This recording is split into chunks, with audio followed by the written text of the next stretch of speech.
Hi friends, ഇന്ന് നമുക്ക് bread ഉപയോഗിച്ച് കട്ട്ലേറ്റ് തയ്യാറാക്കാം. ഞാനിവിടെ ഒരു 6 ബ്രെഡാണ് എടുത്തിട്ടുള്ളത്. വളരെ ഈസി ആയിട്ട് തയ്യാറാക്കാൻ പറ്റുന്ന ഒരു കട്ട്ലേറ്റ് ആണിത്. അപ്പോൾ നമുക്ക് ആദ്യം നമ്മുടെ ബ്രെഡിൻ്റെ സൈഡൊക്കെ ഒന്ന് കട്ട് ചെയ്ത് മാറ്റാം.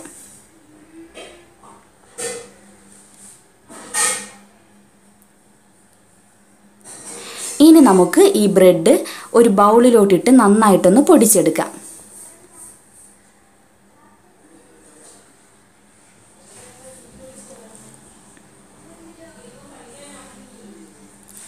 ഇവിടെ ഞാൻ ഇനി ചേർക്കാൻ പോകുന്നത് ഉരുളക്കിഴങ്ങാണ്. ഞാൻ ഒരു 2 ഉരുളക്കിഴങ്ങ് തൊലിയോട് കൂടി തന്നെ വേവിച്ച് ആ തൊലി കളഞ്ഞ് നന്നായിട്ടൊന്ന് ഉടച്ചെടുത്തതാണ്.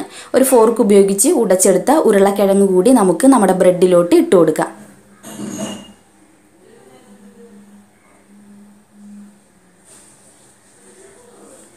ഇനി നമുക്കിതിലേക്ക് ഒരു ചെറിയ സവാള ചെറുതായിട്ട് ഇതുപോലെ അരിഞ്ഞെടുത്തത് ഇട്ട് കൊടുക്കാം.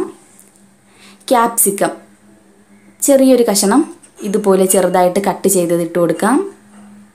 ഇനി ഒരു പച്ചമുളക്,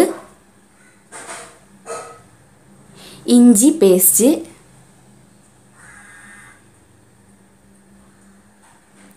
കറിവേപ്പില, അല്പം നാരങ്ങാനീര്, 1 ടീസ്പൂൺ കോൺഫ്ലോർ, ആവശ്യത്തിന് ഉപ്പ് കൂടി ഞാൻ ചേർത്തിട്ടുണ്ട്. ഇനി 1/2 ടീസ്പൂൺ മഞ്ഞൾപ്പൊടി, 1/2 ടീസ്പൂൺ മുളക് പൊടി, 1/4 ടീസ്പൂൺ പെരുംജീരകം, 1/2 ടീസ്പൂൺ മസാലപ്പൊടി, 1/4 ടീസ്പൂൺ പെപ്പർ, കുരുമുളക് പൊടി, എല്ലാം കൂടി നമുക്കൊന്ന് മിക്സ് ചെയ്യാം.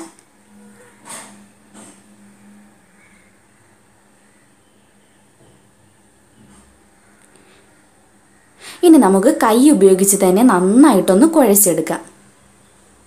ഇച്ചിരി കട്ടിയായിട്ട് തോന്നുന്നുണ്ടെങ്കിൽ മാത്രം കുറച്ച് വെള്ളം ഒന്ന് കുടഞ്ഞു കൊടുക്കുക. ഒരുപാട് ഒഴിച്ച് ലൂസാക്കി പോയാൽ കുളമാകും. ഇതുപോലെ നമുക്ക് ഉരുട്ടിയെടുക്കണം. ഒന്ന് കുടഞ്ഞു കൊടുത്താൽ മതിയാകും. ഇനി ഇതുപോലെ നമുക്ക് ഓരോന്നും ഷേപ്പാക്കി എടുക്കാം. അപ്പോൾ നമുക്ക് എല്ലാം ഇങ്ങനെ ചെയ്തെടുക്കാം. അപ്പോൾ ഞാൻ കട്ട്ലേറ്റൊക്കെ ഷേപ്പ് ചെയ്ത് വച്ചിട്ടുണ്ട്. ഇനി നമുക്ക് ഇത് ഒന്ന് ഫ്രൈ ചെയ്തെടുക്കണം.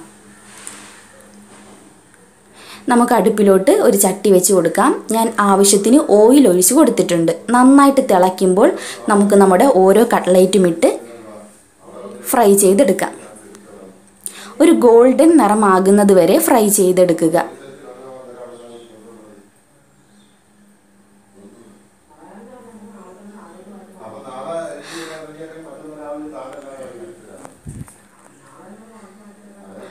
അപ്പോൾ നമ്മുടെ സ്വാദിഷ്ടമായ കട്ട്ലേറ്റ് ഇവിടെ റെഡി ആയിട്ടുണ്ട്. മിനിറ്റുകൾ കൊണ്ട് തന്നെ നമുക്ക് ഇത് എളുപ്പത്തിൽ തയ്യാറാക്കിയെടുക്കാൻ പറ്റുന്ന ഒരു കട്ട്ലേറ്റ് ആണ്. അപ്പോൾ എല്ലാവരും തീർച്ചയായും ട്രൈ ചെയ്ത് നോക്കുക. ഇഷ്ടമായെങ്കിൽ ലൈക്ക് ചെയ്യാൻ മറക്കണ്ട. അപ്പോൾ എൻ്റെ വീഡിയോ ആദ്യമായിട്ടാണ് കാണുന്നതെങ്കിൽ ഇതുപോലുള്ള കൂടുതൽ റെസിപ്പികൾക്കായി നിങ്ങൾ ഈ ചാനൽ ഇപ്പോൾ തന്നെ സബ്സ്ക്രൈബ്